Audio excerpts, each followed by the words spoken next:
Good evening, everyone. I'll now call the meeting to order and welcome to our March Planning Advisory Committee meeting. We got a massive agenda here tonight. I'll try to get you out of here before early morning, but anyway, thanks for your attendance. But anyways, for further ado, we'll get right into the agenda here. And first of all, I'll ask any disclosures of pecuniary interest as the general nature thereof. Anyone involving the agendas presented? Seeing none. And could I have an approval of the agenda? Councillor McHugh, Councillor Katsovas, any questions or comments? Seeing none, all in favor? Carried, thank you. And now I would ask that I could get a motion to approve the minutes of February the 20th and entertain any errors, omissions, or questions regarding those minutes. Mayor Harrison, Ms. Simmons, any questions or comments? None noted, all in favor? Carried, thank you. Okay. The public meetings are conducted under the Planning Act and as prescribed by Section 3413 of the Planning Act, RSO 1990, as amended for one zoning bylaw amendment application affecting lands in all wards and one official plan amendment affecting land in this. We just got Sydney. I don't think this one is just right. I think that's the one we had last month. So anyway, I'll add a little bit of it. Anyway, I know it has to do with one. I'll have to get down here. To amend the City of Quinte West zoning bylaw for lands in Sydney Ward. And the meeting will be conducted in the following manner for each application. First, I will identify the application being considered, and then I will ask planning staff to outline the application being considered. Then ask if there are any members of the public who have registered in advance to attend and participate in the meeting. If there are no public comments or questions, I will ask the committee if they have any questions or comments. Once all committee questions have been addressed, the committee will consider and vote on each application. If you wish to provide comments, please state your name and address for the record prior to addressing the committee. The committee has been delegated the responsibility to conduct public meetings as prescribed under the Planning Act.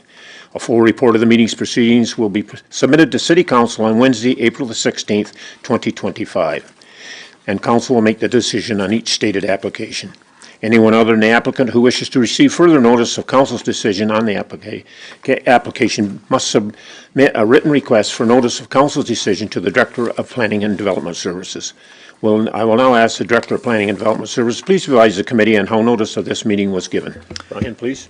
Thank you, Mr. Chairman. Notice of the application being considered this evening was given in keeping with the provisions of the Planning Act, RSO 1990 as amended, by first-class mail on February 28th, 2025, and posting of a sign on the subject property on the same date. Thank you.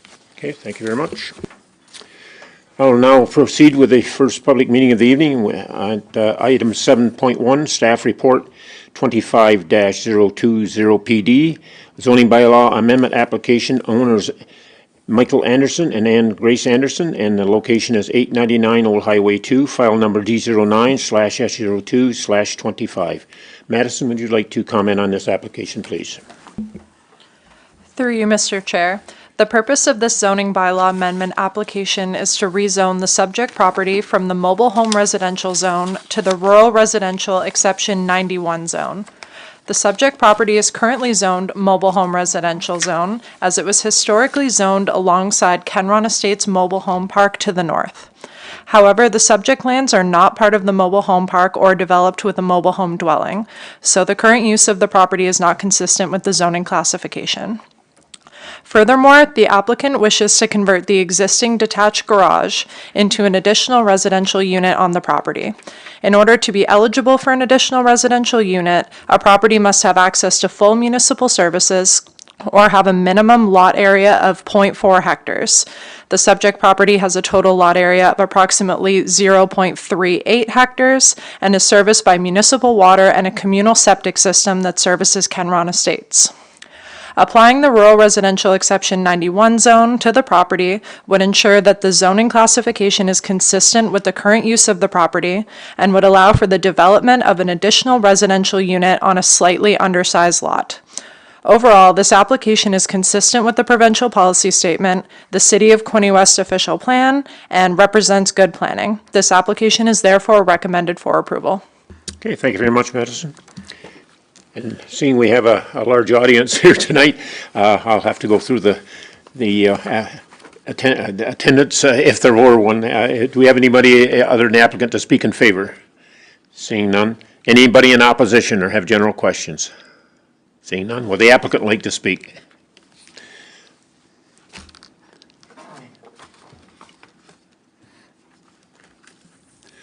I guess the only thing that I can add is that the additional dwelling would end up being basically a one-bedroom apartment to accommodate my sister-in-law, my wife's twin sister, who is in the early stages of a developmental issue. So we'd like her close at hand so we can look after her. Okay, that's great. Thank you. Okay, if there's no other opposition or questions, I will now refer to the committee. What's your wishes? We certainly have a recommendation to approve. Ms. Simmons, question, comment? Oh, I just have a question. So the septic is the communal septic, and there's no concerns about increasing the use of that? I think it's part of the park system, is it not, from the report I Yeah, read? Is that grandfathered in, or? The Kenron Estates is serviced. It is a licensed facility, wastewater treatment, okay, through the MOE. And the property was always connected to the sewer system and is part of the system itself. So all of the drawings and everything, it was originally approved as being part of the community and has never been taken off that ECA. So my question is, if you're changing the designation, is that going to change? Yes, I was going to refer to staff there because Through you, Mr. Chair. The application was circulated to our chief building official, who did not indicate any concerns or objections with the proposal. He had only indicated that the applicant, at the time of the building permit process, would just need to demonstrate that that communal septic system could handle the additional capacity from that or additional residential unit. So my question is that like going forward with a new dwelling, do you have to have permission as far as Kenron Estates goes to use their septic? Not that I'm aware of. It would end up being tied into our system, so it'd be like adding an additional bathroom to the residential house. So it's already part of the system, and the board of directors are aware that it's already connected. yes, the residence is currently serviced, but Brian, you may want to comment, please. Yes, Mr. Chair. Yeah, so basically, as far as the capacity goes, so the ECA covers a certain capacity for the site, and that's reviewed and ensured that the additional dwelling unit will meet that capacity. The property itself is tied into the overall servicing arrangement, and as the gentleman says, the Kenron Estates are aware that this development proposal is coming forward. So capacity is there, and this property is connected to that plant. It's a unique system in that I am currently the ORO for the facility. So I've just completed the annual report for this year, and capacity right now is at 44% of the design as per the ECA. So nowhere near, if we had to submit something to the MOE, there certainly would be no issues on adding an additional bathroom to the facility. So I was just thinking about the future down the road, things change. Is that going to be an issue as far as using their? I have, this was, the letter was delivered to the board of directors. I had a meeting with them on Monday with regards to this. There is a number of options moving forward as far as if we sold the house down the road, somebody else took it over, they would look at charging a fee for use of the system moving forward. That was and even as far as we're concerned, I'd be open to that with them if they were wanting to charge for the use, because it is a benefit in that we don't have to have a septic. If for some reason we were required to have a septic, then we'd submit a plan for a new septic system for the site. But at this point, there's no obvious need for that. Thank you. Does that? Okay, any other questions from the committee? Councilor McHugh? I don't have a question. I just think it's good housekeeping. It was designed to be part of the trailer park, and it never was. It's been residential, and I think it makes common sense. So if you haven't got a mover, I'd be happy to move the motion. Okay, have a mover, have a seconder? Okay, Mayor Harrison, any further questions or comments? Just a comment to Mike. Over the years, Mike, you've done a great job with that facility and making all the grounds beautiful and attractive, and yes, the homes are great. So I thank you very much for the work you've done, and keep it up. Thank you. Thank you, thank you. This is part of my long-term plan because I've got 2 more years before I retire, so I will have put 50 years in Kenron Estates when I retire. So. It's like yesterday, right, Michael? Yeah, absolutely, absolutely. Okay, it's been regularly moved and seconded. Any further questions? Okay, it's been regularly moved and seconded that we approve the application. So all in favor? Carried, thank you, unanimously. Okay. Your comments regarding the application and staff reports have been recorded and will be forwarded to the members of council together with the minutes of this meeting, and council will make a decision to approve or refuse each stated application at the regularly scheduled council meeting of Wednesday, April the 16th, 2025. Public input, don't see a big rush going up there, so we will dispense with that. Presentations, none. Delegations, none. And decision items, none. We get down to printed information. You have 12.1 monthly reports, zoning bylaw, official plan amendments, tracking, and building department report. And I might say the building department, I see our applications for housing is up with permits and stuff. So over last year and last month, it's been growing. So that's a good thing. So any other comments? To entertain a motion to move, and Councilor McHugh. Ms. Simmons, any questions regarding those 2 items? Seeing none, all in favor? Carried, thank you. Okay, I guess we get down to requests for information around the table here. Michael, do you have anything to bring up? Councilor McHugh? No? Ms. Simmons? Is this the shortest meeting on record? Working on it. We'll keep trying. Aaron? Good, thank you. Okay. Dave? Aaron?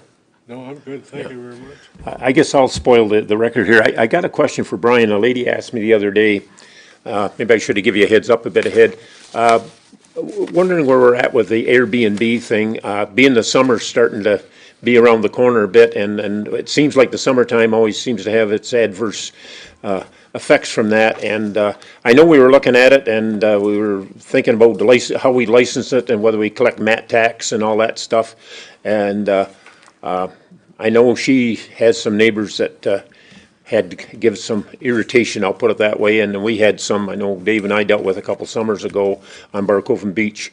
I just wondered, has there been any change in that? I know you and the staff have been working at it, so I'll leave it with you. Mr. Chair, further to the direction from council to look into this, there was 2 parts to it. The first part was being run through the community services department, and that was to work with an agency that basically does a review of all of the short-term accommodation inventory within the municipality. I do believe there's a staff meeting I've been invited to with Director Grimmon's group, I think next week or possibly the week after, so I think that we're getting an update on where that inventory is, because I think one of the starting points is to understand exactly how many short-term accommodations, because it's a very fluid thing, we have in the municipality. So that's the process that's been going on to date.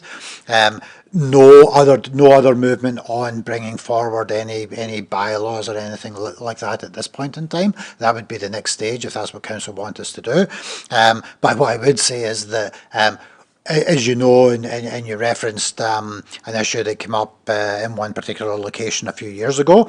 At that point in time, we did slightly change our kind of summer model for bylaw enforcement, and we'll move back to that model as the summer months approach, where we'll be available to do more patrols and have the information on the website, have that helpline where people can call directly related to a short-term accommodation. It can either be triaged through the OPP OPP if it's weekends and evenings, or bylaw staff will deal with them directly. So usually the complaints come down to noise and disturbance, which normally falls to OPP, or parking, on-street parking and stuff like that, which our bylaw enforcement can take action on. So no major change on our process to license yet. There's a lot of work required to put that forward, but we will be doing the same, reintroducing the same kind of summer bylaw approach as we have the last few years, which has been very successful. And we have our bylaw staff work and do have all of the contact details for all of the short-term accommodations that we're aware of,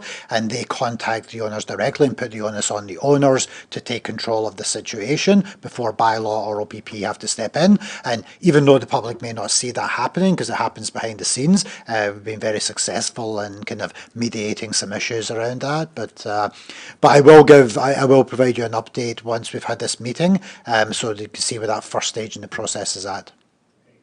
Thank you, I appreciate that. I know the lady said she was going to watch the meeting tonight, so I said I would ask the question and you could hear the explanation firsthand. So, and I know it's been a bit of an irritant to some neighbors in various areas, so. Anyway, thank you for that. Anything from staff would like to comment on or bring forward at this time before we get into the hard decision here? Seeing none? Okay, I guess we're at, notices of motion, I don't believe there was any brought forward, and our next meeting date is Thursday, April 17th, 2025, 6 p.m., same location, and I presume it won't be quite as late an agenda, but we never know. We'll deal with whatever we got presented to us. So without further ado, I would entertain a motion to adjourn. Councillor McHugh and Aaron Forsyth. All in favor? Opposed? Carried, thank you. Meeting adjourned.